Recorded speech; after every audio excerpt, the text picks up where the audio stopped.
Hey guys, it's Cece and welcome to the most intense publishing day of 2020. So, it is March 3rd, and as you may know, March 3rd has one or two book releases happening.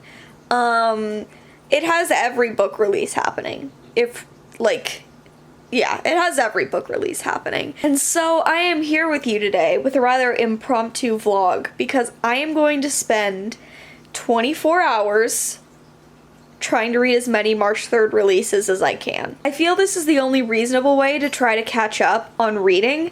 The only reasonable way to try to keep up to date with March 3rd releases so that I'm not reading them for the rest of my life. So this is going to be a 24-hour reading vlog of me trying to read as many books as I can that were released today. Hold up for just 1 second there, past CC. I have got to break in and say a little thing real quick. So this vlog that you're watching was filmed almost entirely on March 3rd and March 4th, and thus is not going to reflect the current state of the world, basically. I know that I won't be alone in saying that creating has been somewhat difficult over the past couple of weeks because it feels kind of like the world is collapsing, so I'm sorry that things are going to be delayed and videos have been delayed, and that this video is delayed and also doesn't currently reflect what life is like. If you, like me, are currently struggling with your life, then maybe you, like me, are currently looking for a new hobby to fill up the hours or to reduce stress. Many people have been taking up bread baking. I'll admit I have been cooking a lot more. And in that vein, I wanted to say that this vlog is sponsored by Skillshare, so thank you so much to Skillshare for sponsoring this video. Skillshare is an online learning platform where you can take classes in just about anything you could possibly think of. And today I wanted to recommend a class by Julia Turshen. It is super useful in learning about bread baking and about working with the right type of yeast. I am not a person who has ever baked any kind of bread before. That is just not my vibe, so easy baking is absolutely a class that I needed to take. It's something that I needed an intro for, and maybe you need an intro for that too. If bread baking isn't your thing though, I'm sure you can find a wonderful Skillshare class, whichever hobby you're thinking of picking up next. I'm thinking, based on my mental health this week, I might take a step towards embroidery, but who knows? Anyway, I would highly recommend Skillshare. Skillshare Premium is going to get you unlimited access to all of the classes on Skillshare's platform, and annual membership works out to be less than $10 a month. Plus, if you click the link in my description, it's going to get you the first 2 months of your Skillshare Premium membership absolutely for free. So check that out, start learning on Skillshare today. Find a hobby that will help bring you a little bit of joy. And with that, with this update from April CC, where everything is a different world, we're gonna cut back to past CC, where the biggest thing she has to worry about is reading a lot of books in not a lot of hours.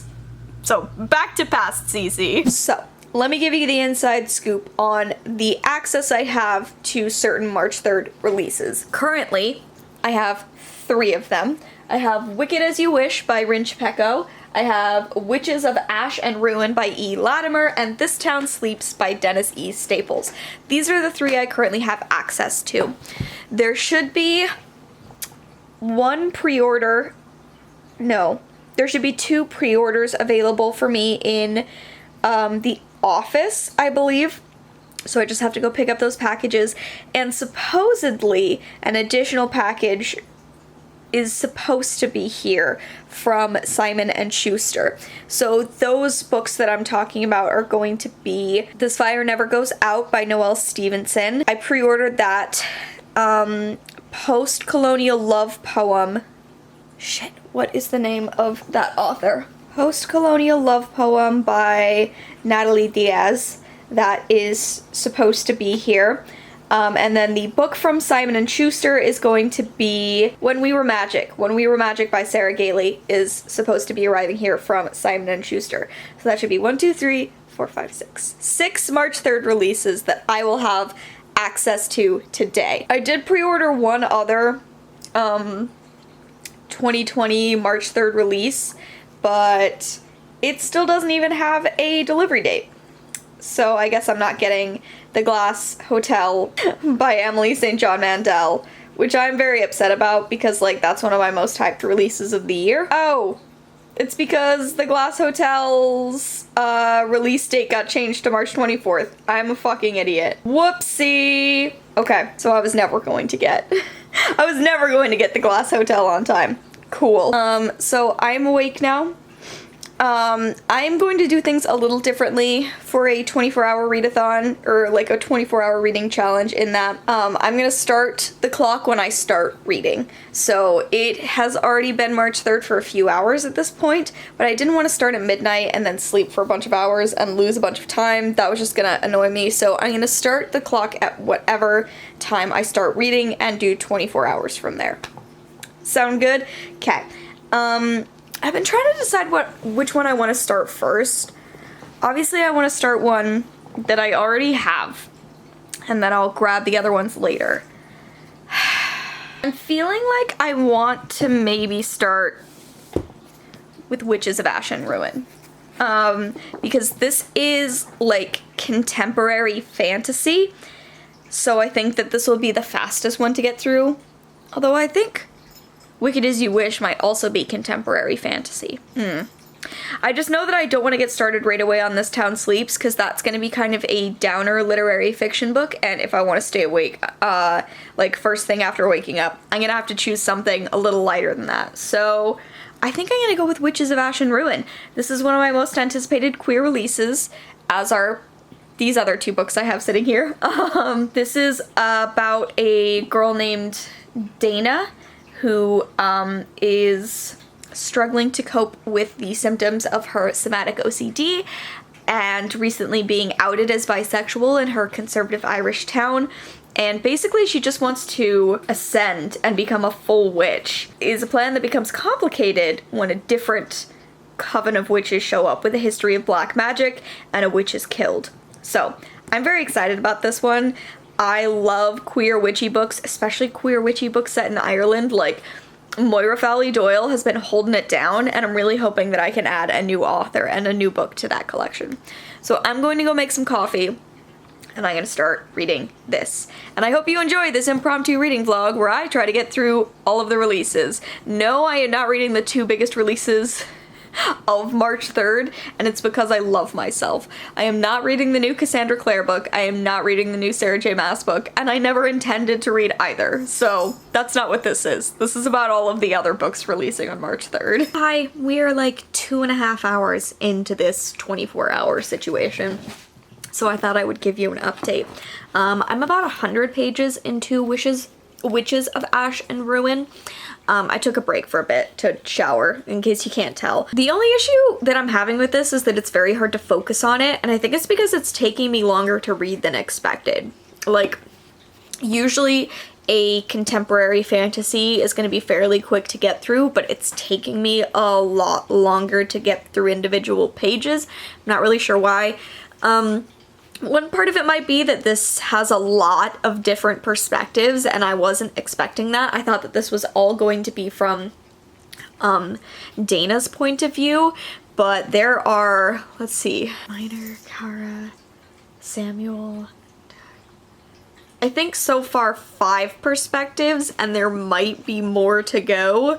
And I was just super not expecting there to be minimum 5 perspectives in this book. It's feeling a little unnecessary at this point, so maybe like as more time goes on it will be revealed, but it just feels like the only reason we have multiple perspectives right now is because the author didn't know how to effectively convey twists or bits of information that some characters know and others don't. So every time there was a situation where they were like, oh, this character doesn't know this bit of information, instead of figuring out a way to work it in, they just wrote in another perspective. And we're like, okay, well this character knows, we'll just have them narrate this chapter. Which feels strange. It feels like, obviously there are going to be twists and there are going to be elements of things we don't know about going forward, but it makes it feel like, I don't know, like I'm not being trusted as a reader to not have every piece of information, and that always frustrates me. I hate just being spoon-fed information. That's my problem. I like to be trusted to be an intelligent reader who's going to figure things out in a book, piece things together, and it's annoying me that right now it feels like the book isn't trusting me to do that.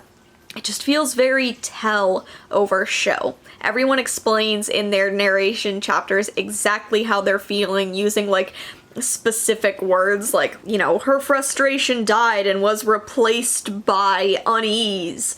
Like, just very base level explaining how every character is feeling all the time. And I don't need it to be spelled out for me that way. I think it's a very frustrating method of writing. So I'm still gonna keep working on reading this for a while longer. If it's not picking up, I might switch to something else just to like give my brain a break and then switch back to this. I don't know what I would switch to. I wouldn't want to switch to Wicked As You Wish. Since it's another contemporary fantasy, my brain wouldn't like that. It would get too hard to focus on the different storylines. So I would probably switch to This Town Sleeps for a little while until I can go to the mailroom and get some more books. Maybe I will. Maybe I will do this. We'll see. But for now, I'm going to keep working on this and see how it goes. I'm trying something out and filming from a slightly new location so that you all know that I move on occasion. Yes, I did stand up from the couch where I've been sitting all day in order to film this, but at least you have something new and visual behind me. I think I'm sitting right in front of...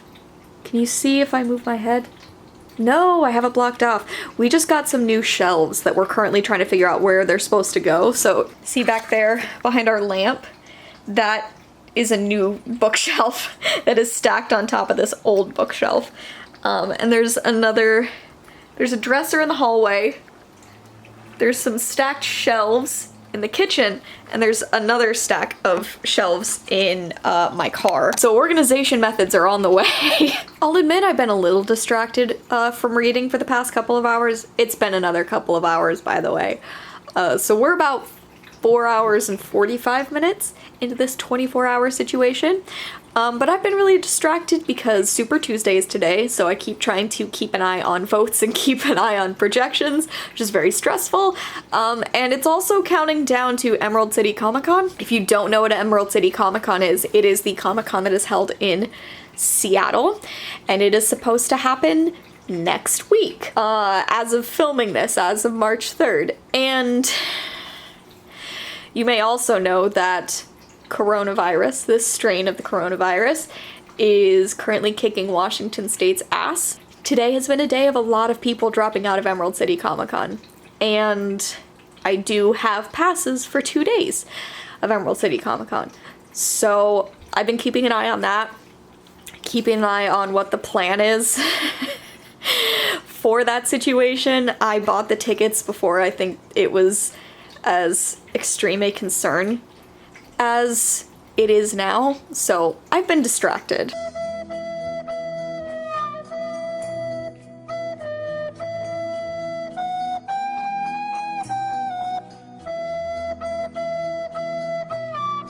You know, just normal things. Just girly things. But I did manage to read a bit more of Witches of Ash and Ruin. I'm not liking this. Like, I'm really sad because I was really hoping I would like this, but I'm not. I think last time I updated, I said I was bored. I am pretty much just not liking this at this point. And I'm about 205 pages in now. It just feels so derivative, I guess. Like, Moira Fowley Doyle holds down this weird, queer, witchy Ireland thing. And I'm just not getting that much from this, and I think it's because it's doing so much tell and not show. Every character has to explain exactly how they're feeling at every point, and they have to explain it to other characters, and if they don't convey it effectively the first 3 times, we immediately swap over to a different perspective so that they can explain it again. There's no mystery, there's no build-up, because everyone just knows everything and we're constantly in other characters' brains. And I think the most annoying thing was there was this scene, you know the scene in the movie where it's near the end of the day and a person comes in like with a totally random comment and the main character is like, "That's it! I've done it!" And then they just run off. So they had that scene where a character like said something random and another character was like, "What did you say?" "I said this." that's it. And then they drive off and I was like, oh man, a mystery. And then the next chapter started and it was from the exact same perspective and it picked up exactly where the last chapter had left off and just continued that conversation. Why? That's not a chapter break. It's so weird. I don't know. I'm sad. I really wanted to like love this and I'm not liking it. And I recognize that my reading vlogs have been portraying me not enjoying reading lately, but I promise that is not the case. I read 3 books in February that I'm like absolutely obsessed with and I will be talking about them later. So please don't think that my current mindset is I'm hating everything I'm reading. I'm not. I'm finding things I like. It just keeps happening when I'm not doing reading vlogs. So yeah.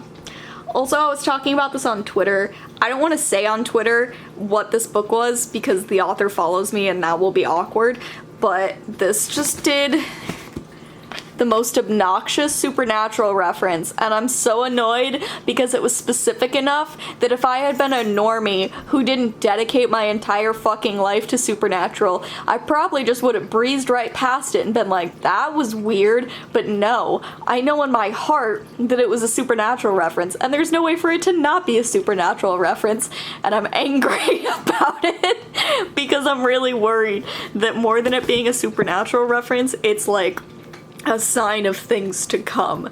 Like there's going to be more to it than just this random Supernatural reference, and I'm not going to be able to handle if there's more to it than there already is. Plus, not to get too conspiracy theory over here, but I feel like this author loves Supernatural, and I think that it's telling that the main character of this book is named Dana, and her ex-boyfriend, who also has narrative chapters, is named Sam. And then there was a Supernatural reference. I'm pulling out my yarn. It's time for Conspiracy Theory Central. Carol! Carol, I gotta talk to you about Pepe! Okay, we went and got the mail, so I'm guessing one of these is at least one of the pre-ordered books that I have. I'm hoping one of these is from Simon & Schuster so that I can confirm that I have that other book, When We Were Magic, or any of these. Macmillan. That's Amazon. So maybe not. Simon & Schuster. Okay, Simon & Schuster first. It's a hardcover. Yay! It is. What? Just the way you're like, yay. I said it excitedly. I know. It just sounded like you were being sarcastic, so. Yay. Oh no, it's another queer witchy book. Oh, my least favorite. So When We Were Magic. That is what I was hoping. And let's see if this Amazon package is When the Fire Goes Out. I just called it When the Fire Goes Out. It's actually The Fire Never Goes Out, which is completely the opposite. It's the reverse. Yay, it is! The Fire Never Goes Out, a memoir and pictures by Noelle Stevenson. Wonder if Noelle Stevenson is still going to Emerald City Comic Con. Doubt it. Doubt it. I'll have to see. Oh, look at how pretty it is under the cover. It's got more of Noelle's art. Cool. I'll probably read this one as soon as I am done with the other book that I'm reading, because this one will go more speedy because it is a lot of art, so that's exciting. I still haven't received the poetry collection yet, but I'll update you when that happens, and I'm not going to open the rest of this in front of you because I will save that for a haul. You'll see all of those in a haul. Hi, it's been a few hours and I haven't read since last I updated you. We're currently about 9 hours into the 24 hours. I've just been having a lot more anxiety today about election stuff than I think I was expecting, and that has been distracting. So I have about an hour and 40 minutes left of reading Witches of Ash and Ruin. So I think I'm going to set it aside just for now because I'm not super feeling it. And I'm going to swap over and read The Fire Never Goes Out by Noelle Stevenson. I think that this is going to be a needed break. And I think I'm going to get through it a lot faster than I've been getting through Witches of Ash and Ruin. So hopefully at least then I will have a book under my belt, and that will be awesome for like pre the 12-hour mark. So yeah, that's kind of the only update I have. I don't have further comments on Witches of Ash and Ruin, besides I'm just like not feeling it. So hopefully I can get through this, finish Witches of Ash and Ruin, then I might read This Town Sleeps, and then try When We Were Magic. That's my tentative list currently, as it stands. Slightly different location, but here we are. Just realized I went to film this and I don't actually know how much time has passed. We're gonna go with an hour and a half? I think we're an additional hour and a half in right now. Yeah. And I finished The Fire Never Goes Out, a memoir in pictures by Noelle Stevenson. So yay, we're one book down. We're almost 12 hours in, but we're one book down. This is a very quick read for a couple of different reasons. First of all, this is mostly comics. This is mostly images. Hi, Cora. And so it's just going to go a lot faster because there's not as much real estate being taken up by words. It does mean I do definitely spend my time looking at each of the individual pictures, but the other reason I think that this went particularly quickly is that I've read most of the content that's in this memoir before, which I think is my one knock against it. Basically, Noelle has been doing these yearly wrap-ups on her Tumblr since 2011, posting comics about her life, where she's at, wrapping up the year that's just happened, talking about what's ahead, and I've been reading those updates since 2011. So that is like the big bulk of what is in here, is those end-of-year updates and the comics that Noelle did during those years. Again, I've been a fan of hers since this memoir, started, so it's all stuff that I'd seen before, and thus I got through it a bit quicker because it wasn't new content to me. But that doesn't make this a worthless collection in any sense, because I'm always emotionally impacted by Noelle's work. I think that she has such a rawness and a vulnerability online that astounds me, and I think that that always makes it through in her comics, and that's of course still the case in a collection like this. I think that the things she critiques about herself and the things she understands about herself are really valuable as you see them being laid out. There's one comic in here about anxiety that I'll show you now.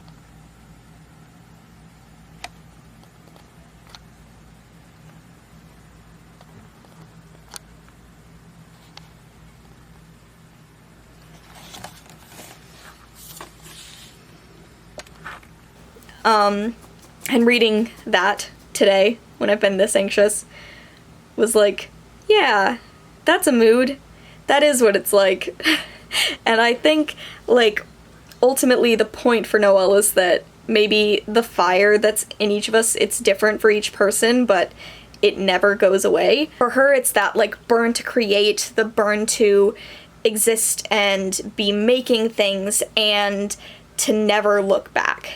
And I think that there's a lot of value in how she feels about that too. But I like this. I really love it. I love Noelle's work. Like I said, I've been a fan of her for years and years, and it's been amazing to see someone who I knew as a small art blogger on Tumblr blow up to the extreme that she has. You know, I have her graphic novels, I have her comics.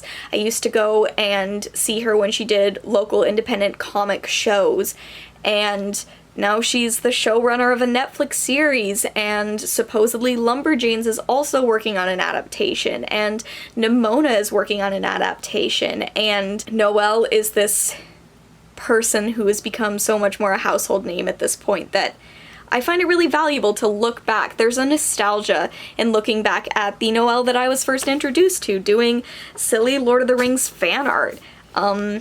I knew Noelle as Ginger Hazing when I was in high school, and it's nostalgic to go back and see that really early art and see those really early thoughts of hers. And it's really valuable to see all of this put together in a way that you can kind of see the shape of her life over this period of time from 2011 through to the end of 2019. I love seeing the evolution of her style, the evolution of her sense of self, her meeting her wife Molly, who I adore. I love Noelle Stevenson. I have art outside of these books. I have huge art that I have up on my walls And I love Molly. I have her wife's graphic novels. I have the third one sitting out on my coffee table. These are just two people who mean so much to me and my personal, like, coming out story that there was no way I wasn't going to like this. I had my own little cry over it, as I usually find something new in Noelle's work every time I read it, and I think it's really valuable and lovely. I gave this 4.5 out of 5 stars. I really recommend it whether or not you are a fan of Noelle, because I think her comics are gorgeous and valuable. So whether or not you are already a fan of Noelle, I would recommend this. It's a really great memoir, but there are some trigger warnings for body dysmorphia, self-harm, depression, anxiety. Yeah, it's like, there's a lot to it, so go in knowing that, but it's really valuable. And now I'm going to go back and try to finish Witches of Ash and Ruin, see if I can get through the end of that. And basically what I decided when I started this project was I wanted to do 24 hours, but 24 hours where I had, like, access to those 24 hours in a way that was still being kind to myself physically. So I'm going to read as much as I can. And then once I am ready and I am falling asleep, I'm gonna stop the clock. I'm gonna pause my little countdown clock and I'm gonna sleep and I'm going to wake up and finish the last 24 hours. So I didn't want this to be a case of 24 hours of reading. I wanted it to be a case of when I start reading, that's the beginning of my 24 hours. And then I'm gonna be kind to myself and let myself take a sleep break that isn't going to be ridden with anxiety because I feel like I'm wasting that time by reading. You know? That's how we're tricking my brain. So I'm going to read and read and read, and then I'm going to go to sleep, and I'll start again in the morning and finish out 24 hours of reading. Hopefully, I will finish 3 books. That's my goal. I think that that's going to be my tentative goal. Like, best case scenario, I finish 2 books, and that's great.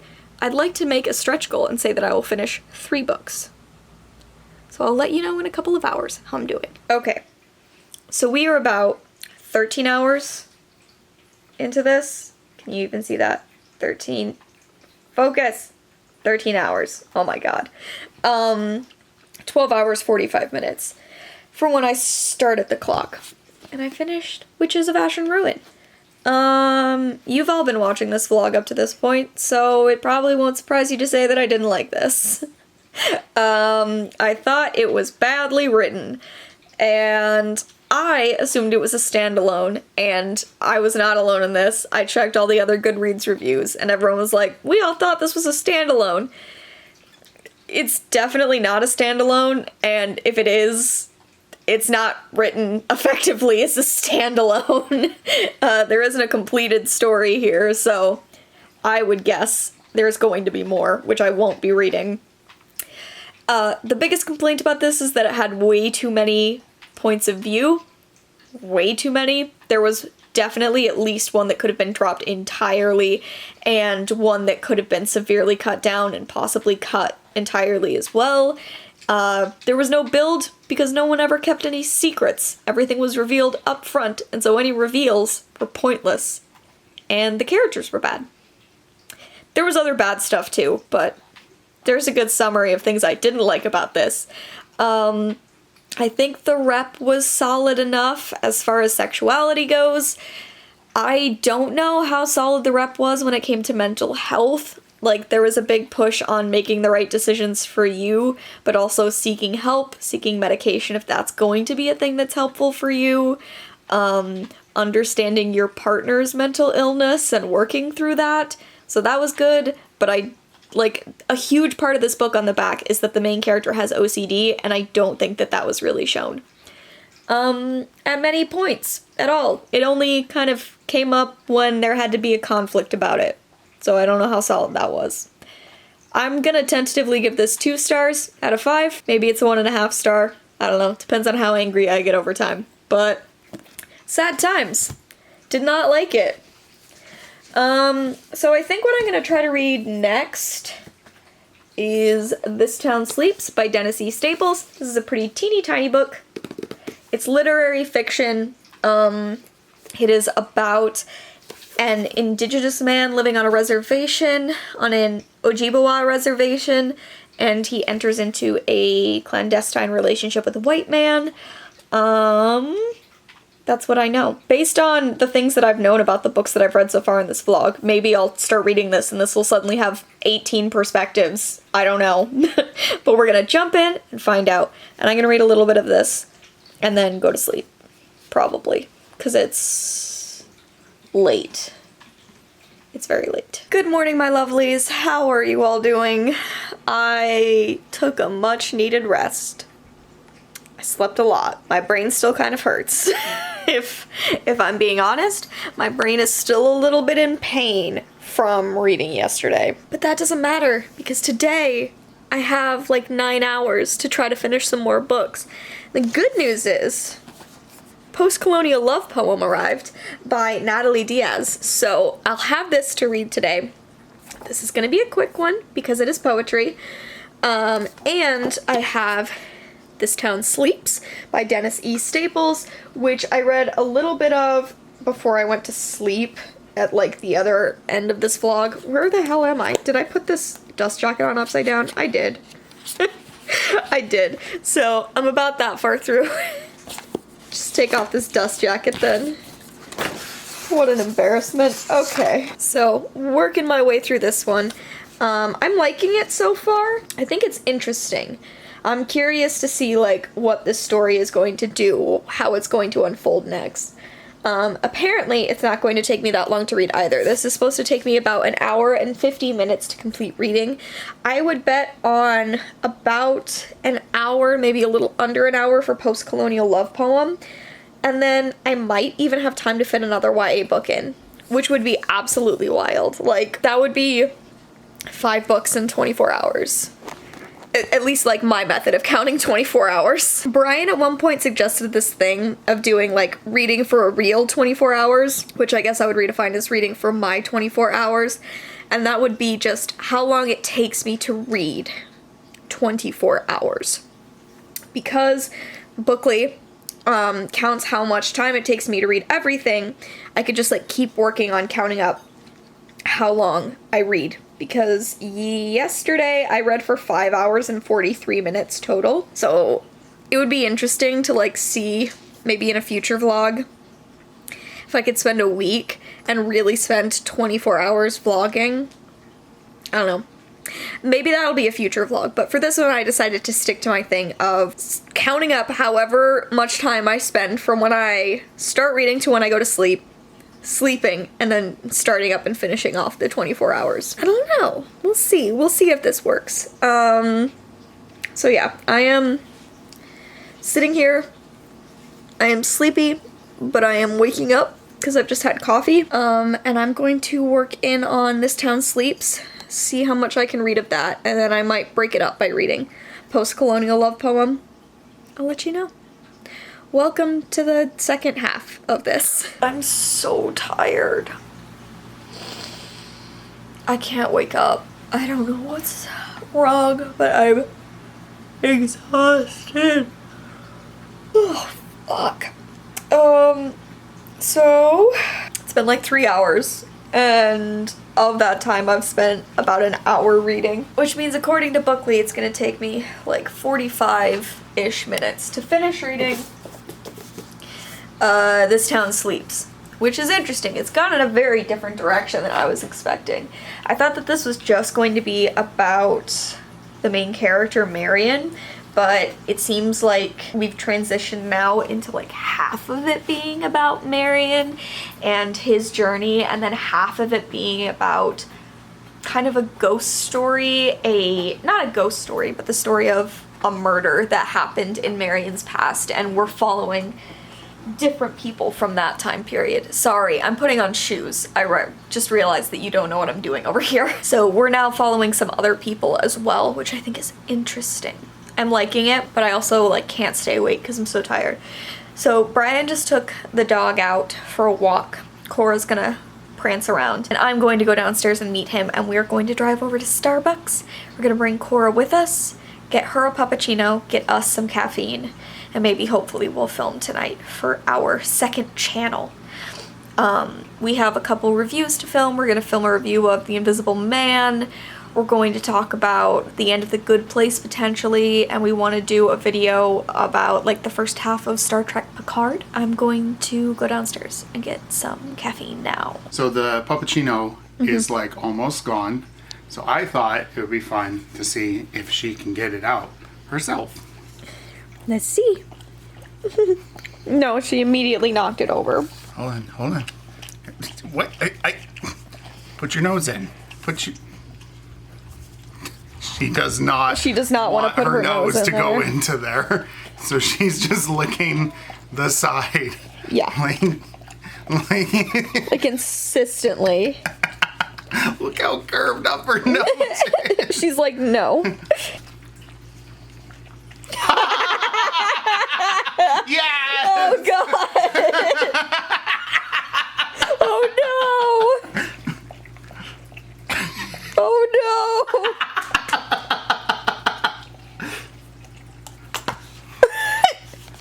She did it! Hey!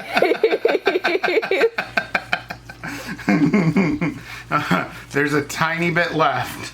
Do you want to try and get it? You want me to shove your snoot back in?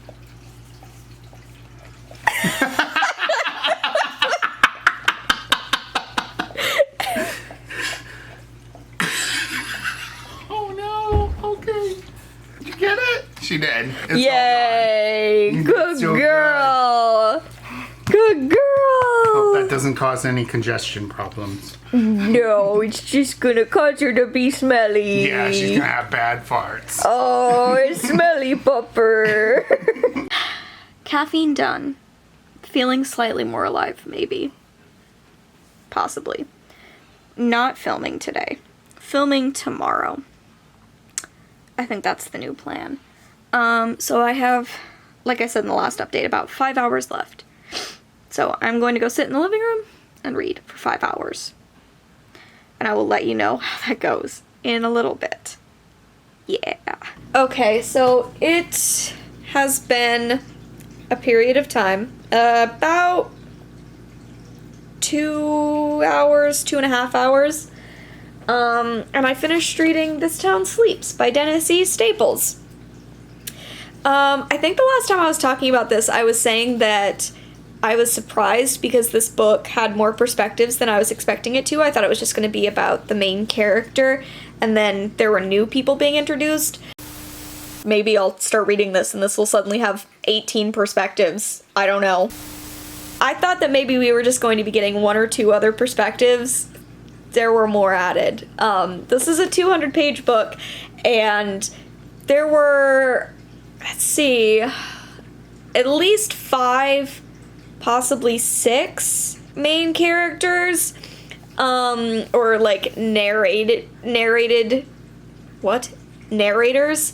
and that's rough. That is rough for a book this length. I don't think it was necessary, and I think that it diluted Marion's story. Like, I couldn't focus on what had been happening for the first half of the book, because in the second half, it was no longer just about Marion, it was about all of these other people, and I kept going back and being like, but wait, what about that whole first 100 pages we spent with Marion and that story? And it does eventually come back to that, but it just, it felt sort of like, I don't know how many people are going to have this be helpful. It felt like American Horror Story Apocalypse, where, like, you focus on a story, and then all of a sudden it's like, wait. To catch you up, we've got to do flashbacks. But then the flashback ends up being, like, 3/4 of the season. That's what this felt like. It was all flashback, and so the substance just never happened. I really liked the first half. I really liked the stuff with Marion, and I liked the stuff... Like, I liked what he was dealing with. I thought it was interesting. I even liked some elements of, like, the ghost story that was happening here. I think that this was just messy. It was just messy. So I'm going to give it 3 out of 5 stars tentatively. I don't know. That's where I'm at right now. It might shift. I just, like, I couldn't get into this, and that's frustrating. So, 2 hours, 40 minutes left. The last thing I'm going to try to read, I'm not going to try to fit in another book after this, is Postcolonial Love Poem by Natalie Diaz. I'm going to sit down and I'm going to read this. This is a poetry collection, and I don't remember what it's about. I just know it was, like, it was anticipated enough that I pre-ordered it, so I will let you know what it's about as I read it. And then after I finish this, I will be done with this vlog, and we will talk about the fact that I read 4 books, and I will be more than happy with that number. Is this even a good shot? I can't tell. Whatever. Hey look, I'm wearing a Scooby-Doo shirt. I recently figured out that I own literally 4 different Scooby-Doo t-shirts, and I feel a normal way about that because I'm a normal adult who buys a lot of t-shirts for the same cartoon. So it is not the next day. It's been a minute. Basically, the world got kind of messy very suddenly. So I just haven't... They're mowing the lawn out there. I'm sorry, you're just gonna have to deal with it. Because there's no rhyme or reason to when they're mowing and when they're not mowing. Is that gonna be so annoying? I don't know. I haven't talked to a camera in like multiple weeks. I'm a little scattered. Like I said, the world kind of got intense. So I haven't been filming, I haven't been editing, I haven't been reading. Oh, now the cats are mad at each other. See, this one just wants to see out the window, but Fury doesn't like when any other cat is near her. So sorry, Leia. So yeah, I guess I should talk, because I did finish reading Postcolonial Love Poem by Natalie Diaz, which was the last book that I planned to read for this March 3rd reading vlog. I read for those last couple of hours before the end of my 24-hour window closed. I finished this, and then I didn't film for like the rest of March because I was alternating between depressed and depressed while playing Animal Crossing. So yeah, Leia, if you jump up there, I swear to God. Oh, you're cute. So yeah, let me talk a little bit about this. I liked this. I honestly did. I liked poetry. I like poetry.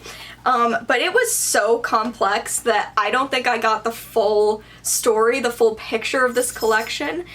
And I think it's going to take a lot of rereads and a lot of really delving into this to determine more what the poetry is about, to figure out more things about this, the language here, the metaphors here. There's a lot going on, and I am not someone who reads a lot of poetry. Even when I was getting an English degree, I didn't have to read a lot of poetry, so I am not someone who's used to breaking poetry down and used to figuring out the meanings behind that. And I think that that can be difficult. I definitely think that this collection isn't going to be for everyone because it was incredibly complex. So complex. There would be like huge stretches of poem where like every now and then there would be a poem that was really long, and those were the poems I liked most, but I would read a bunch of stanzas and then stop and go, did you even consume any of what you just read? Did you learn?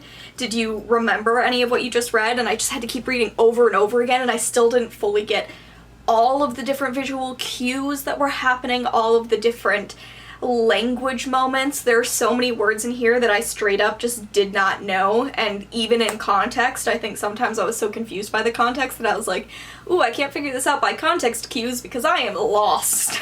This is very much about bodies as political, bodies as spaces. It's about indigenous bodies, it's about queer bodies, and there was a lot here that I really liked. There were a couple of things that I marked, there were a couple of things that I wrote down. This is a queer collection. There are a lot of poems about this woman who wrote this poetry collection praising women's bodies, praising a girlfriend's body, a lover's body, and those were really lovely. And there were some really complex poems about the indigenous experience and how Native communities have been treated, and it's like, basically I've been rambling for ages because it's complex and I don't know fully how to talk about it. I gave this collection 4 stars, with the knowledge that this is going to take more investigation on my part. It took me a much longer time than I was used to read this poetry collection, and I think really spending that extra time on it reading poems multiple times, going through trying to understand each individual part was valuable, and I think that that work is going to be valuable later when I go to reread this, which is, I think, what is cool about it and why I gave it 4 stars. So, yeah!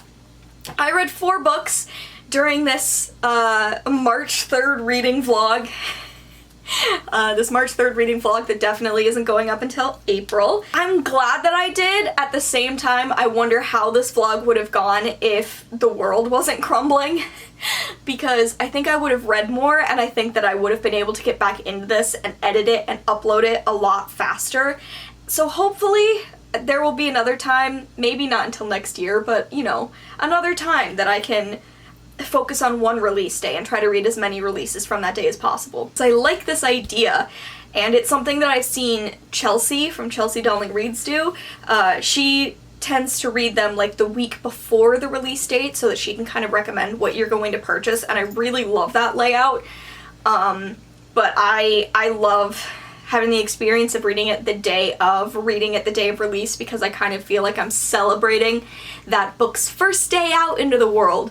So I feel like we're doing similar things but in different ways, and I'm really into that concept, which is why I love watching Chelsea's vlogs and why I think I would want to do another one of these, just at a time when the world is normal. I know at the beginning of this vlog I was talking about the world like it was normal, and it's because things just happened very quickly and I wasn't sure where we were going to be, and it's wild to consider how much has changed in a few weeks, you know? Like, I haven't left my apartment in weeks, so that's weird.